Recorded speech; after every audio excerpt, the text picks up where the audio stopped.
YouTube, how's it going? Frogs Angels is back with some more NFL player rankings. We went through position by position, gave you our top 10, so if you haven't seen those, please check them out. But now we're just on to our overall top 10 offensive players. We will do defense, and we will do the overall top 10 players in the NFL, in my opinion. So I'm going to give you my top 10. Future video, hopefully, is us getting the other Frogs Angels crew members together, and they're going to debate maybe their top players. So this is just my top 10, and I want to see yours in the comments. Give me your top 10 offensive players. Give me your best offensive player if you want, just the number one guy. Whatever you want. I want to see it. But before we get into my number 10, our subscriber goal is 10K subscribers. So if you haven't subscribed to the channel yet, please do so to help us out. And click that like button. That'd be much appreciated. But on to my top 10. I didn't want to go too quarterback crazy because honestly, you could put just a ridiculous amount of quarterbacks in the top 10 because it's the most important position. So I kind of wanted to even out the positions. Obviously, quarterback gets the edge, most important position in football, but didn't go too quarterback crazy. Number 10 happens to be a quarterback, though. It's Drew Brees of the Saints, and you got to love Drew Brees with the contract he took. I mean, it's a lot of money, but he could have got a lot more. Hometown discount, you could say. So you got to respect him a lot. And you got to respect him for how high of a level he's playing at the age he's at. So, is there any decline this year? Is there any decline at all? If there is, maybe it's slight. But the good thing is the Saints front office is doing a good job getting young talent in there, guys like Kamara and plenty more. Even on the defensive side, that helps the offense, helps the quarterback so much, especially when they're getting up there in age. So, good job of the Saints. Drew Brees comes in at number 10. Number 9 is going to be DeAndre Hopkins. Now, he was a tough one, but the way he played, the way he can play, definitely deserves a spot in the top 10. Gotta love the bailout receivers, the receivers you can just throw the ball up to if you have really nothing there, and he may be the best in the league at that, just coming down with the ball. Great hands, can catch anything, can run great routes, knows how to get open.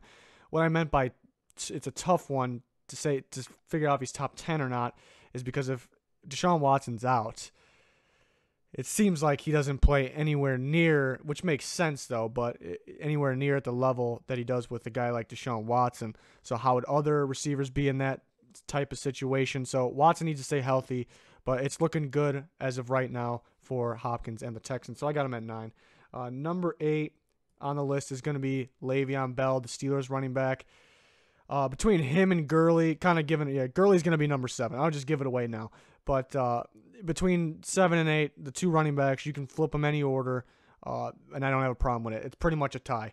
But I gave Gurley the edge because he's kind of more of an up-and-comer, still got more to prove, and we'll talk about Todd Gurley in a second. But Le'Veon Bell, obviously, he's been that receiving running back, been able to catch the ball out of the backfield at a high level. He's been that guy, maybe the best in the league for a while now.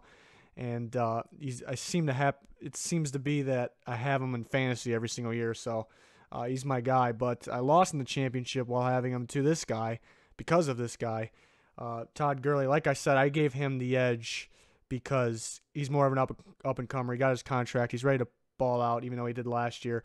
And then I don't want to say a flaw, but coming out of college, coming to the NFL, maybe a downside was catching the ball to the backfield at a high level, and he's really learned to do that in an offense where it's needed a lot, maybe more than any other team.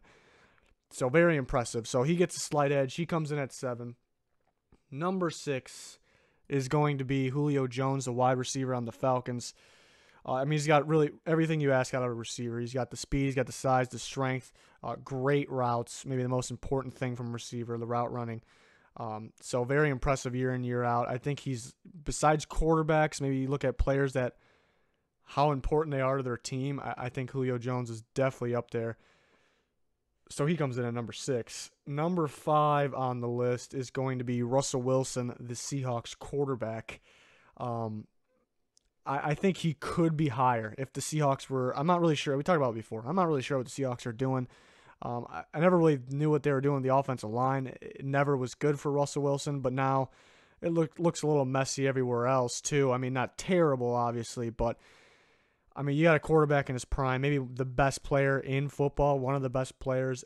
So this is kind of based off how I think they'll play, and that has to do with what team they're on, how their team is.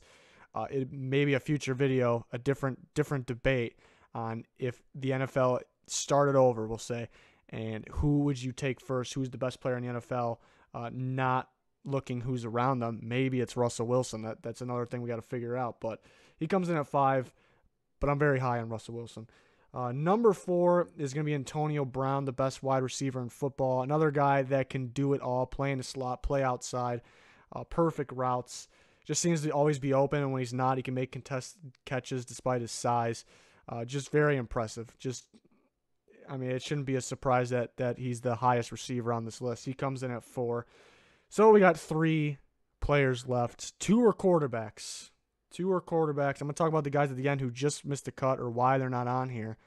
But number 3 is going to be Aaron Rodgers. Now, a lot of people would have him at 1. It's a tough debate between him and Tom Brady, but obviously Rodgers very impressive. Maybe the best quarterback for this season. It's tough. But I'm not doubting him at all. But coming off the injury, maybe the Packers team as a whole maybe isn't as weapons wise maybe isn't as good as it once was for Rodgers. Offensive line too, but I'm confident they can figure that out. But he's gonna play at a high level, despite just being hurt. Despite who's on his team, he's gonna play at a high level. So have him at 3, slight edge to these 2 other guys. Number 2 is going to be Gronk. Yes, a tight end at 2. I think the most dominant player in football. Non-quarterback. It's just he's so dominant. He doesn't have elite speed, not even close to it. But he somehow ends up being open. Run after catch is ridiculous. He catches anything. If injury wasn't a concern, he'd probably be number 1, honestly. He's just so dominant. He's really, you can't cover him. What he does in the air, catching the ball, and then he's one of the best run-blocking tight ends, maybe the best I think he is. The best run-blocking tight end in football, too. So combining every part of the game, he's just a freak, maybe the most dominant non-quarterback, and not maybe, he is the most dominant player in football. So I got him at 2. I really thought about 1 because how dominant he is, how you can't really match up on him no matter who the defense is. You don't know who's going to cover him. So I thought about having him at 1. But 2 things, injury concern and how important quarterback is, and Tom Brady, the MVP last year, there's no reason why he can't do it again. I don't know how many years he's got left, but it wouldn't surprise me if he does a similar thing or even if he plays better. I'm at the point where it would not surprise me at all. So that's just ridiculous, and he's the main reason the Patriots have done what they've done over the last how many years. So he comes in at 1. That top 3 is very, very tight, though. Very tight. I was flipping them back and forth. And the guys that just missed the cut actually got 4 for the offense. Obviously, could have went a little more quarterback crazy. Matt Ryan not being in the top 10, I know it's tough. Just won an MVP 2 seasons ago. He can play at a high level. Carson Wentz last year, based off last year, easily top 10. Unfortunate injury and still being young. I kind of want to see more, and not to know if he's really good, but we know that. But just to see more for top 10. Odell Beckham Jr. obviously if healthy could squeeze in here. It's real close. And then David Johnson, maybe another guy I want to see more of. Again, we know he's good, but coming off the injury, really had 1 huge season as a full-time starter. So you want to see a little more. Not to know that he's elite, but to squeeze him in the top 10. There's so many good NFL players right now, especially on the offensive side. So those 4 guys, definitely worthy, but just missed the cut. But that'll do it. That'll do it for my top 10. We'll eventually get to the defensive top 10, then the overall top 10 in my opinion. Let me know your guys' thoughts in the comments. Give me your top 10. Give me your best player. Stay tuned for more. We're thinking about eventually we're going to start a podcast too, so we'll have the YouTube channel and podcast. So stay tuned for that. More announcements in the future coming with that. So thanks for everyone's support. Please like, subscribe if you haven't already. That'll do it for this one. Goodbye.